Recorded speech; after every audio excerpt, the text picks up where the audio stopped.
Okay, so let's talk about that moment of pure frustration. You've Yeah. got the high-end display, you've got the console, the PC, the streamer, but getting them all to play nice with one screen without losing quality is, well, it's a nightmare sometimes. It's the classic cable chaos. Yeah, And that's exactly the problem a device like this is supposed to solve. right. Today we're doing a deep dive on the Key Digital KD PRO4X1X-3. It's a 4x1 HDMI switcher, but it's a lot more than that. Oh, yeah. Looking at the specs from HDTVSupply, this is clearly not your average consumer gadget. This is professional-grade gear. The first big clue for me is that 18G right in the name.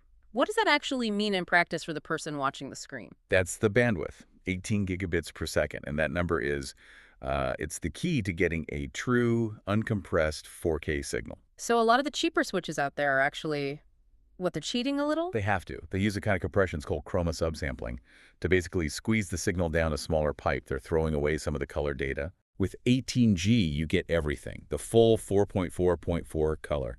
If you're running a PC or a new console, that's the difference between technically 4K and pristine, artifact-free 4K. So it's about signal integrity. And that seems to carry over into the audio side, too. I saw it has a de-embedded audio output. Yes, it sounds super technical, but it's a massive problem solver. How so?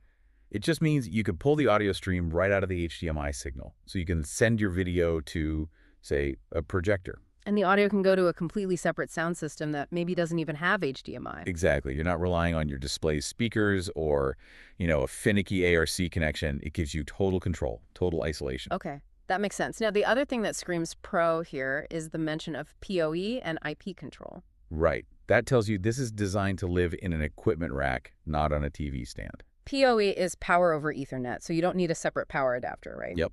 The network cable that controls it also powers it. It cuts down on clutter and heat in the rack. It's just cleaner. And the IP control means it's built for automation. Mm-hmm.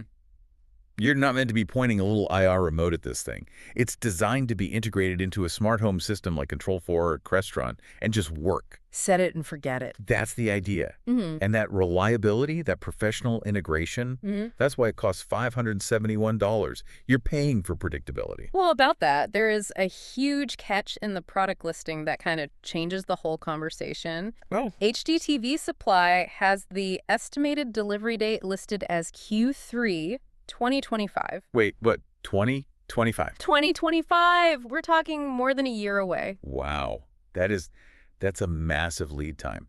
That has to be a specific chip, probably the main switching processor that they just can't source right now. It has to be. I mean, on the one hand, you get a 3-year Key digital warranty. You get their Wolfpack support line, which is great. But you can't actually get the hardware. For a project manager trying to finish an install, that's a complete non-starter. It really is. It makes this less of a solution and more of a long-term strategic purchase. I guess if you're planning a new building that won't even open until late 2025, maybe it works. But for anything immediate, forget it. Which leads to the real provocative thought here for anyone investing in high-end gear. When a component has a lead time that long, are you buying proven industry standard tech?